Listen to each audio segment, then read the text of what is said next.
Hey guys, what's up? In this video, I'll show you how to delete Instagram Reels comment. It's a very simple and easy process, so make sure you follow me till the end and I'll give you guys the idea of how you can do this. So the first thing you want to make sure is once you have selected a reel where you have already commented, you can go ahead, open up the comments and long press on it to get the delete option.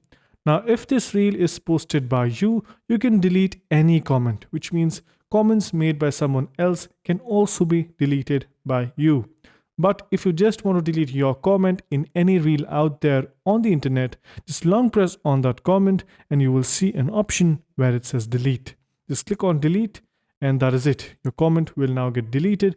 And yeah, that's pretty much it on how to delete Instagram Reels comment. Hope you guys found this video helpful. If you did, make sure you subscribe to the channel, like the video, and also comment down below on what next videos we should make. So yeah, that's pretty much it for this one. Thank you for watching. Bye-bye.